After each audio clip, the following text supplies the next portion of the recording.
Hallelujah. आप सभी को प्रभु यीशु मसीह के जीवित नाम में एक बार फिर से प्यार भरी जय मसीह की। मैं परमेश्वर का धन्यवाद देता हूं कि इस नए साल में एक बार फिर से परमेश्वर ने मुझे ये समय दिया कि आप सबके साथ परमेश्वर के वचन को बांट सकूं। मैं विश्वास करता हूं कि आप सब अपने परिवारों में आनंदित हैं और परमेश्वर ने आपके जीवन में बड़े बड़े काम किए हैं और वो परमेश्वर आपके साथ है और आप भी परमेश्वर के साथ हैं। हालेलुया। आज परमेश्वर के वचन को बांटने का मकसद और इस वीडियो का मकसद ये है कि हम जान पाएं, हम जान सकें कि परमेश्वर की इस साल में क्या योजना है, परमेश्वर हमसे क्या चाहता है और वो परमेश्वर इस दुनिया में मसीहों के लिए, इस दुनिया में उन लोगों के लिए जो परमेश्वर पर विश्वास करते हैं, उनके लिए परमेश्वर की क्या योजना है जो परमेश्वर पर विश्वास करते हैं। मैं आपको बताना चाहता हूं कि इस दुनिया में यदि हम देखें, यदि हम अपने आसपास देखें, तो हम सब जानते हैं कि एक बुरे दौर से हमारी दुनिया जा रही है। इस पूरी देश और दुनिया में एक बुरा दौर, बुरा समय चल रहा है दुनिया के अनुसार। पर परमेश्वर का वचन हमें ऐसा बताता है कि वो भलाइयों को पैदा करने वाला परमेश्वर है। परमेश्वर का वचन ऐसा बताता है कि जो परमेश्वर से प्रेम रखते हैं उनके लिए सब बातें मिलकर भलाई को उत्पन्न करती हैं।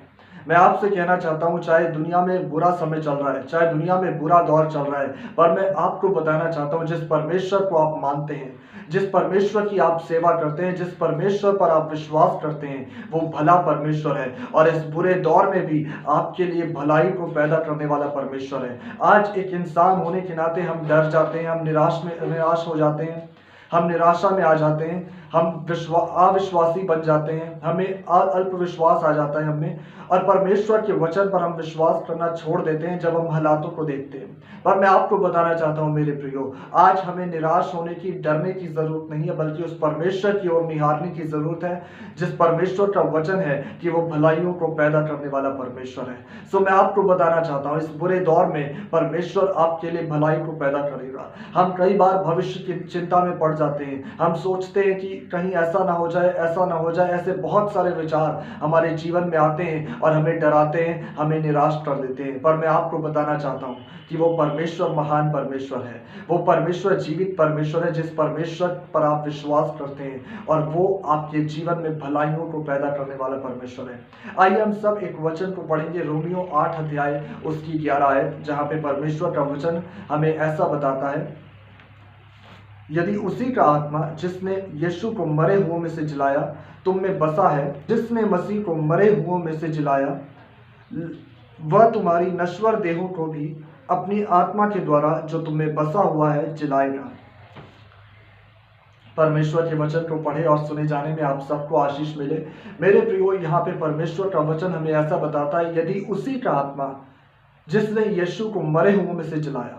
मेरे प्रियो, इस वचन में पहली बात जो है, जो परमेश्वर का वचन हमें यहाँ पे बता रहा है कि यदि उसी का आत्मा, आज इस वचन में एक हमें सवाल दिया जा रहा है। आज मैं आप सबसे और हम सब की जिम्मेदारी बनती है कि हम अपने आप को जांचें, अपने आप को देखें, अपने जीवन के बारे में सोचें थोड़े समय के लिए। जब आप इस वीडियो को देख रहे हैं, जब आप इस वचन को सुन रहे हैं, तो सिर्फ ऐसे ही सुनते ना रहें, उसका कोई फायदा नहीं है। हमें थोड़े समय के लिए अपने जीवन को जांचने की जरूरत है कि क्या वो आत्मा हम में बसता है। परमेश्वर का वचन हमें ये सवाल करता है और हमें ये टेस्ट देता है, हमें ये कारण बताता है कि यदि वह आत्मा तुम्हारे अंदर बसता है। आज हमें ये जानने की जरूरत है कि क्या वो आत्मा हमारे अंदर बसता है। आज हमें अपने जीवन को जांचने की जरूरत है, अपने जीवन की ओर देखने की जरूरत है, अपने जीवन की ओर निहारने की जरूरत है कि क्या सचमुच वो पवित्र आत्मा, कौन सा आत्मा, वो पवित्र आत्मा है जिसने यीशु मसीह को मरे हुओं से जीवित किया। और आज हमें जानने की जरूरत है कि क्या वो आत्मा हमारे अंदर बसता है। ये हम कैसे जान सकते हैं? यदि हम परमेश्वर के वचन पर चल रहे हैं और हम परमेश्वर के वचन पर मनन करते हैं, परमेश्वर के वचन को मानते हैं और यीशु मसीह को अपना परमेश्वर मानते हैं, तो इसका मतलब है कि वह आत्मा हमारे अंदर बसा हुआ है, वो आत्मा हमारे अंदर वास करता है। जब हम यीशु मसीह को अपना परमेश्वर मानते हैं तो वो पवित्र आत्मा हमारे अंदर आ जाता है, हमारे अंदर रहता है, हमारे अंदर वास करता है। कोई भी ऐसा नहीं है कि जो अपने जीवन के बारे में ना जानता हो। आज ये सोचने की जरूरत है कि क्या वो सचमुच हमारे अंदर बसता है या नहीं बसता। यदि नहीं बसता तो उसे बुलाने की जरूरत है कि पवित्र आत्मा जी, आप हमारे जीवन में आइए। यहाँ पे परमेश्वर का वचन ऐसा बताता है कि जिसने मसीह यीशु को जिलाया, वह तुम्हारी मरणहार देहों को, वह तुम्हारी नश्वर देहों को भी जिलाएगा। हालेलुया। वह कैसे जिलाएगा? जब वो पवित्र आत्मा हमारे अंदर बसा होगा। और यदि वह आत्मा हमारे अंदर बसता है तो मैं बताना चाहता हूं कि ये हमारी मरणहार देह जीवित हो जाएंगी। इस वचन के जरिए परमेश्वर आपको क्या संदेश देना चाहता है? परमेश्वर बताना चाहता है कि ये दुनिया मरणहार है, ये दुनिया मरे कामों में पड़ी हुई है, ये दुनिया एक मरे हुए दौर से जा रही है। पर परमेश्वर का वचन आपसे और मुझसे यही कहता है कि वो मरे हुओं को जीवित करने वाला परमेश्वर है, वो मरणहार देहों को जीवित करने वाला परमेश्वर है। यदि आप परमेश्वर के वचन पर विश्वास करते हैं और यदि वो आत्मा आपके अंदर बसता है तो मैं आपको बताना चाहता हूं, आपके मरे हुए काम जीवित होने जा रहे हैं, आपके मरे हुए रिश्ते जीवित होने जा रहे हैं। मैं नहीं जानता कि आपके किस ऑर्गन में, किस पार्ट में शरीर के दर्द है, कि कौन सा पार्ट आपका मरा हुआ है, कौन सा पार्ट आपका डैमेज हुआ है। मैं नहीं जानता कि आपका शरीर का कौन सा हिस्सा डैमेज हुआ है, कौन सा हिस्सा नहीं चल रहा है, कौन सा हिस्सा काम नहीं कर रहा है। पर मैं कहना चाहता हूं, यदि आप विश्वास के साथ परमेश्वर के वचन को सुन रहे हैं तो वही आत्मा जो जिसने यीशु मसीह को मरे हुए में से जलाया, वो आत्मा आपके अंदर बसता है और वो आत्मा आपके उस मरे हुए पार्ट को, मरे हुए काम को जीवित करने वाला परमेश्वर है। इस पूरे साल की योजना ये है कि वो आपके मरे हुए काम को जीवित करेगा। जब आप एक मरे हुए दौर में से जाएंगे, जब आप एक मरे हुए समय में से जाएंगे, जब आप देखेंगे कि दुनिया में एक बहुत बुरा समय चल रहा है और दुनिया के काम मर रहे हैं, दुनिया मर रही है और दुनिया की जॉब्स मर रही हैं, दुनिया के रिश्ते मर रहे हैं, दुनिया का प्यार मर रहा है, उस समय आप देखेंगे कि परमेश्वर का प्यार आपके अंदर जीवित होगा। परमेश्वर का रिश्ता जो आपके रिश्ते मरे हुए हैं वो जीवित होंगे, जो काम मरे हुए हैं वो जीवित होंगे, यदि आप परमेश्वर पर विश्वास करते हैं और यदि वो आत्मा आपके अंदर बसता है, वो आत्मा जिसने मसीह यीशु को मरे हुओं में से जिलाया। मेरे प्रियो, आज हमें इस दुनिया की हालातों को देखकर डरने की जरूरत नहीं है। आज हमें निराश होने की जरूरत नहीं है कि मेरे भविष्य का क्या होगा, मेरे भविष्य में मैं अपने बच्चों को क्या दूंगा, मैं क्या उसे पढ़ाऊंगा, मैं कैसे उसकी रोटी चलाऊंगा। हमें ये सब चीजों के बारे में सोचने की जरूरत नहीं है। आज यदि आप परमेश्वर के वचन को ध्यान से सुन रहे हैं तो आज इसी समय, आज से ही आपके वो मरे हुए काम जीवित होने जा रहे हैं। मेरे प्रियो, मैं आपको बताना चाहता हूं, इस साल हम सब जानते हैं, जैसे हम हालातों को देख रहे हैं तो हम सब जानते हैं ये साल थोड़ा बुरा है, ये साल कठिन है, ये साल हार्ड है, पर हम कैसे जीवित रह सकते हैं? मेरे प्रियो, जब हम जक्कई के बारे में पढ़ते हैं लूका 19 अध्याय में, तो हम देखते हैं कि वो एक नाटा इंसान था, उसके अंदर कमजोरी थी कि वो नाटा था और बड़ी भीड़ में यीशु मसीह को देख नहीं सकता था। वो यीशु मसीह को देखना चाहता था, उसके अंदर डिजायर थी। ऐसे ही हमारे अंदर भी बहुत सारी इस साल में डिजायर हैं। जब हम नए साल में प्रवेश हुए हैं, जब हम नए साल में जी रहे हैं, तो हम चाहते हैं कि हम इस नए साल में नई आशीषों को पाएं, नए काम हम देखें, जो पुराने साल में नहीं हो पाया वो इस साल में करें। पर वो कैसे हो सकता है? सिर्फ ऐसे बैठे बैठे आलसीपन से नहीं हो पाएगा। मेरे प्रियो, मैं आपको बताना चाहता हूँ, जैसे जक्कई, उसके अंदर एक डिजायर थी पर उसने मेहनत की, वो पेड़ पर चढ़ा। आज यदि आप कुछ परमेश्वर से पाना चाहते हैं, यदि आप चाहते हैं मेरे प्रियो कि ये वचन जो रोमियो 8 अध्याय में हमने पढ़ा है कि यदि उसी का आत्मा जिसने यीशु को मरे हुओं में से जिलाया तुम्हारी मरणहार देहों को जिलाएगा। मेरे प्रियो, यदि आप चाहते हैं कि ये वचन हमारे जीवन में पूरा हो इस साल, और परमेश्वर की जो योजना है वो योजना यही है कि वो इस मरे हुए समय में, इस बुरे दौर में आपको जीवित करना चाहता है और आपको दिखाना चाहता है पूरी दुनिया के सामने कि ये है मेरा बेटा, ये है मेरी बेटी, ये है मेरा दास, ये है मेरी दासी। परमेश्वर आपको ऊंचा करना चाहता है, परमेश्वर आपको जीवित करना चाहता है। आज तक हो सकता है कि आप दबे हुए हैं, आज तक हो सकता है कि आप परेशान हैं, आप मिट्टी में ही दबे हुए हैं और आप उठ नहीं पा रहे हैं, दुनिया आपको देख नहीं पा रही है। पर मैं कहना चाहता हूँ, ये यदि आप मेहनत कर रहे हैं, यदि आप जैसे जक्कई ने कुछ एक्स्ट्रा किया, यदि आप कुछ एक्स्ट्रा करेंगे, तभी ये वचन आपके जीवन में पूरा होगा। मेरे प्रियो, आज बस ये वचन आज के दिन के लिए नहीं है, ये वचन इस महीने के लिए नहीं है, ये पूरे साल की योजना मैं आपको बता रहा हूं। मेरे प्रियो, परमेश्वर का दास होने के नाते मैं आपसे कहना चाहता हूं, यदि आप इस साल में परमेश्वर से कुछ पाना चाहते हैं, यदि आपकी कुछ डिजायर हैं, यदि आपकी कुछ इच्छाएं हैं, कुछ प्लान्स हैं कि इस साल में मैंने ये करना है, इस साल में जो पिछले साल नहीं हो पाया मैंने इस साल ये करना है,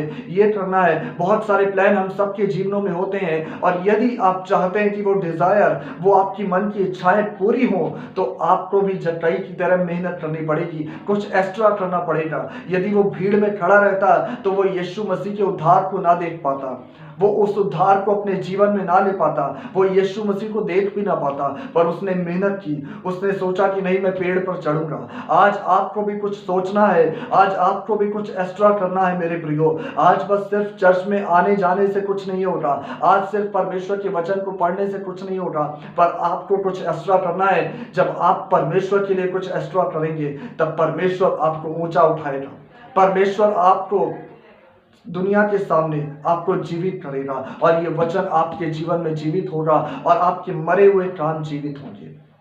मेरे प्रियो, परमेश्वर की यही योजना है। परमेश्वर चाहता है कि मेरे बच्चे ऊंचे उठाए जाएं इस बुरे समय में, इस मरे हुए समय में, जब दुनिया के अनुसार ये समय मरा हुआ है, ये समय बुरा चल रहा है। तो मैं कहना चाहता हूँ, परमेश्वर का वचन आपसे यही कहता है कि वह मरे हुए कामों को जीवित करेगा, वो आपकी मरणहार देहों को जीवित करेगा। मेरे प्रियो, जिसने मसीह यीशु को मरे हुओं में से जिलाया, वही आपके अंदर बसता है। आज इस साल में हमारा टास्क क्या है, मैं जो काम आपको करना है वो क्या है, मैं इसकी समरी बता रहा हूँ मेरे प्रियो, कि इस साल में आपको क्या करना है। परमेश्वर तो ये सारी काम करेगा, परमेश्वर आपको मरे हुए में से जलाएगा, आपकी मरणहार देह को जीवित करेगा, आपके मरे हुए कामों को जीवित करेगा, मरणहार रिश्तों को जीवित करेगा। पर आपको क्या करना है मेरे प्रियो, हमें ये करना है कि हमें जांचना है कि वो आत्मा हमारे अंदर बसता है या नहीं। हमें अपने आप को परखना है, और दिन रात पूरा हर पल हर समय हमें अपने आप को चेक करना है। आज हमारा पूरे साल यही टास्क है, यही काम है कि हम जांचे, बार बार हम देखें कि क्या वह आत्मा हमारे अंदर बसा हुआ है। कहीं हमने उस पवित्र आत्मा को शोषित तो नहीं किया, कहीं हमने उस पवित्र आत्मा को निराश तो नहीं किया, कहीं हमने कुछ ऐसा काम तो नहीं किया जिससे वो पवित्र आत्मा हमारे अंदर दब गया है। आज कई बार हम पवित्र आत्मा को अपने अंदर दबा देते हैं, हम उतना स्थान नहीं देते, हम उसे राज्य करने का समय नहीं देते कि वो हमारे अंदर राज्य कर सके। हमारे मन की आवाज़, हमारी मन की इच्छाएं ज़्यादा प्रबल हो जाती हैं हमारे ऊपर, हमारी शरीर के काम ज़्यादा प्रबल हो जाते हैं, और हमारी आत्मा, जो पवित्र आत्मा हमारे अंदर काम करना चाहती है, हम उसे दबा देते हैं। आज यदि आप चाहते हैं कि वो मरे हुए काम जीवित हों, तो आपको पहली बात, आपको मेहनत करनी पड़ेगी। जैसे जक्कई ने मेहनत की, जब हम जक्कई के बारे में पढ़ते हैं तो वो पेड़ पर चढ़ा, ऐसे ही आपको कुछ एक्स्ट्रा करना पड़ेगा। और दूसरी बात, जो सबसे मेन बात है, जो सबसे इम्पोर्टेंट है, वो ये है कि हमें हर पल हर समय चेक करना है कि वह पवित्र आत्मा हमारे अंदर बसा है, वह पवित्र आत्मा हमारे अंदर राज्य कर रहा है या नहीं कर रहा है। आज जो आपको करना है यही है कि उस पवित्र आत्मा को स्थान देना है। और पूरे साल यदि आप चाहते हैं कि मैं जीवित रहूं, मैं अच्छे अच्छे परमेश्वर की आशीषों को, परमेश्वर के वरदानों को प्राप्त कर पाऊं, तो आपको यही चेक करना है कि वह पवित्र आत्मा आपके अंदर है या नहीं, और उसे अपने अंदर बसा के रखना है। मेरे प्रियो, वो आपके अंदर बसना चाहता है, वो आपके अंदर रहना चाहता है। बाइबल बताती है कि ये शरीर पवित्र आत्मा का मंदिर है, वो आपके अंदर बसना चाहता है मेरे प्रियो। आज उसे स्थान दीजिए। आज पूरे साल जब हम इस साल में जी रहे हैं, जब हम इस बुरे समय से जा रहे हैं, तो इस साल में आपसे कहना चाहता हूं कि उसे स्थान दीजिए, पवित्र आत्मा को उसे बसने दीजिए, उसे राज्य करने दीजिए आपके अंदर, और वो आपके जीवन को सुनहरा बना देगी, वो आपके भविष्य को सुनहरा बना देगी, वो आपके हालातों को बदल देगी जब वो पवित्र आत्मा आपके अंदर बसेगा। हालेलुया। सो आज एक जिम्मेदारी के साथ मैं इस वीडियो को बंद करना चाहता हूँ। एक जिम्मेदारी, एक रिस्पॉन्सिबिलिटी को आपके ऊपर छोड़ना चाहता हूँ। आपकी रिस्पॉन्सिबिलिटी ये है कि आपने उस पवित्र आत्मा को अपने से दूर नहीं होने देना है, उसे अपने अंदर बसा के रखना है। हर एक पाप से, हर एक बुराइयों से दूर रहना है, क्योंकि जब हम पाप करते हैं, वो पवित्र आत्मा को हम शोषित करते हैं, उस पवित्र आत्मा को हम बुझा देते हैं, उसे क्विंच कर देते हैं। मेरे प्रियो, आज यही रिस्पॉन्सिबिलिटी इस वीडियो के बाद आपको अपने साथ लेके जानी है। एक जिम्मेदारी को आपको लेके जाना है कि हाँ, ये मेरी जिम्मेदारी है पूरे साल कि मैं उस पवित्र आत्मा को अपने अंदर बसा के रखूं, और मैं एक्स्ट्रा मेहनत करूं, जैसे जक्कई ने मेहनत की और परमेश्वर के उद्धार को अपने जीवन में देखा। और यदि आप ऐसे ही आते जाएंगे, जाते जाएंगे, तो कुछ भी आप प्राप्त नहीं कर पाएंगे। वो दौर चला गया कि जब उस समय ऐसा होता था। इस साल आपको मेहनत करनी पड़ेगी और तभी आप परमेश्वर के काम को, परमेश्वर की भलाइयों को अपने जीवन में देख सकते हैं और परमेश्वर के वचन को पूरा होते हुए देख सकते हैं। हालेलुया। सो आप सबको परमेश्वर इस वचन के द्वारा आशीष दे और इस योजना को, जो परमेश्वर की योजना इस साल के लिए, उस योजना को परमेश्वर आप सबों के जीवन में पूरा करे। ये मेरा विश्वास है और मैं चाहता हूँ, ये मेरी इच्छा है कि आप सबके जीवन में ये सारी योजनाएं पूरी हो जो परमेश्वर ने आपके लिए बनाई हैं। हालेलुया। आइए हम सब प्रार्थना करें, अपनी आंखों को बंद करें और पूरे विश्वास के साथ आइए हम प्रार्थना करें। हमारे महान सामर्थी जीवित परमेश्वर पिता, एक बार फिर से पिता हम प्रार्थना करते हैं मेरे परमेश्वर पिता, जितने भी जन प्रभु इस वीडियो को देख रहे हैं पिता, उन पर आपकी दया होने पाए मेरे परमेश्वर, और सचमुच पिता उनके मरे हुए काम यीशु मसीह के नाम से जीवित हो जाए मेरे पिता। हालेलुया। पिता मैं नहीं जानता प्रभु शरीर का कौन सा पार्ट प्रभु मरा हुआ है पिता, कौन सा पार्ट नहीं काम कर रहा मेरे पिता। यीशु मसीह के जीवित नाम से पिता इसी समय वो सारे पार्ट्स जीवित हो जाए मेरे पिता, और प्रभु जो शरीर का हिस्सा नहीं काम कर रहा वो यीशु के नाम से करने पाए मेरे पिता। हालेलुया। हर एक बीमारियां, परेशानियां यीशु मसीह के नाम से इनके जीवन को छोड़े। हालेलुया। मैं प्रार्थना करता हूं मेरे परमेश्वर, आपकी दया इन पर होने पाए और अपनी योजनाओं को प्रभु इनके जीवनों में प्रभु आप पूरा करें मेरे परमेश्वर, और सचमुच पिता ये आपके लिए कुछ एक्स्ट्रा करने पाए, कुछ बड़ा करने पाए मेरे परमेश्वर, और प्रभु इनके जीवनों को प्रभु आप ऊंचा उठाए मेरे परमेश्वर। प्रभु इन मरे हुओं को प्रभु, जिनके काम मरे हुए हैं मेरे पिता, जिनके रिश्ते मरे हुए हैं प्रभु, वो यीशु मसीह के नाम से प्रभु इस साल जीवित हो जाए मेरे पिता, और इनकी हर एक डिजायर्स को प्रभु आप अपने अनुसार पूरा करें मेरे पिता। मैं आपका धन्यवाद देता हूं प्रभु, हर एक जन को प्रभु आपका आत्मा छुए मेरे पिता। जितने भी जन इस वीडियो को देख रहे हैं मेरे पिता, इसी समय आपका आत्मा उन्हें टच करे मेरे पिता। हालेलुया। और हर एक प्रभु पाप, बुराई प्रभु, हर एक बीमारियां उन्हें छोड़े यीशु मसीह के नाम से मेरे पिता, और प्रभु आपका जीवन इनमें आ जाने पाए यीशु मसीह के नाम से मेरे पिता। प्रभु आपका आत्मा छुए मेरे पिता, आपका आत्मा छुए मेरे पिता। धन्यवाद परमेश्वर, यीशु मसीह के नाम से मांगते हैं, आमीन।